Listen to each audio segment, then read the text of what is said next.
Hello and welcome to Guiding Gettysburg.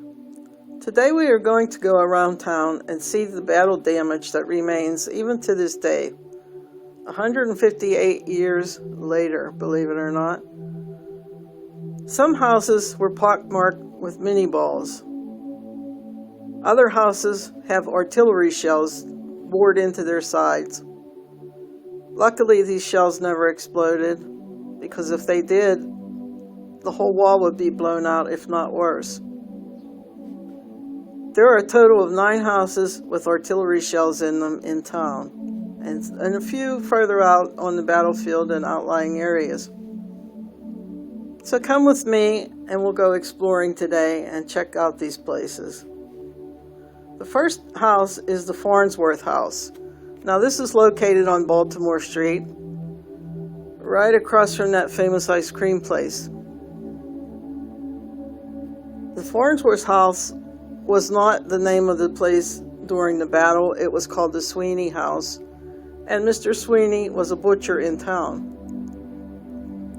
If you look at the south-facing wall, you can see it's filled with pock marks from mini balls which hit the bricks and left deep gouges. These shots came from the Union Army up on Cemetery Hill. And it's amazing that there are so many. You can't even count how many there are. Now, if you look up towards the peak of the roof, there's a window up there. And that window was said to have a Confederate sniper. And it possibly can be the location from where the fatal bullet that killed Jenny Wade came from. There's some debate about it, but it seems that's the most likely place. Moving up the street towards the north, we come to the Methodist parsonage. This was the home of Reverend Bergstresser and his family. The front window upstairs is where Laura Bergstresser had the window open and was looking at what was going on Baltimore Street. She narrowly missed death because, as you can see, the artillery shell hit on the right side of the building, very close to where she was standing. Luckily for Laura, she survived, and we have the remnants today to show you. The next home is the home of Moses Mclean. It's right on Baltimore Street, and Mr. Mclean was a lawyer and a wealthy man in town. You can see the artillery shell on the south side of his home, and actually it's not in the location where it originally hit. The buildings were not so tall, so when the artillery shell came over, it landed lower on Mclean's building. And when they did some rebuilding and brickwork, they moved it up so it would make more sense of how the shell passed through another house. You can see they recessed it to be in the wall too, so I guess they're very proud of that artillery shell and the fact that it didn't explode and take down the whole wall. The reason why some of these shells never exploded was because the fuses were bad, especially on Confederate shells. They just didn't go off when they were supposed to. Some exploded in midair. And it was lucky for the people of Gettysburg that they were defective.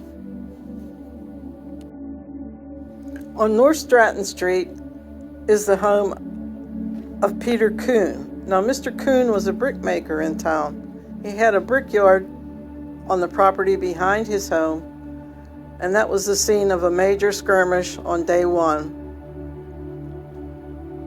The artillery shell embedded in the side wall was probably from the Union Army on East Cemetery Hill.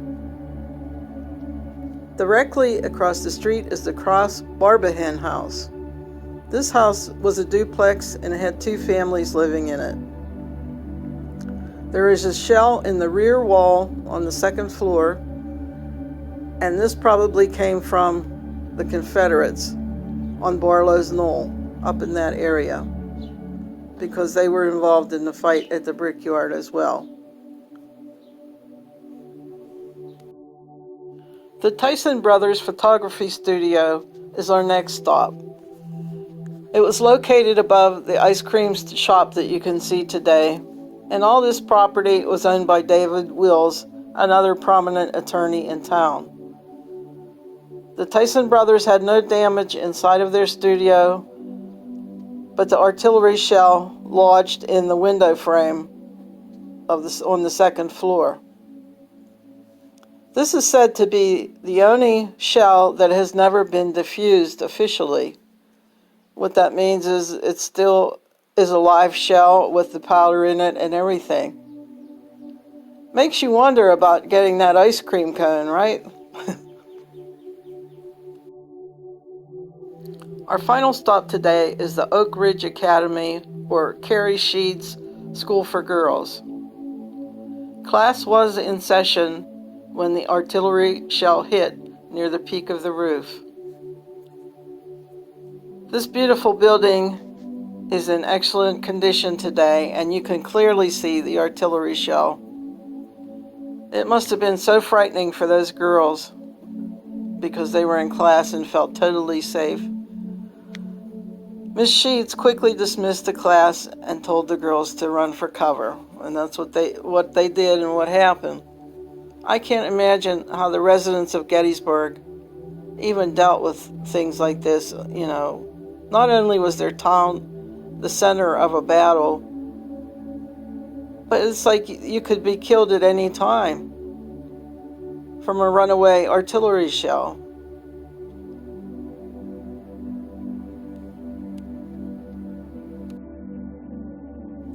There are more buildings and houses with battle damage on them, and we will go there in another video, I promise. I hope you enjoyed this video, even though it is a grim reminder of what it was like during those days back in 1863. Please click like and subscribe, and I'll see you next time. Bye-bye.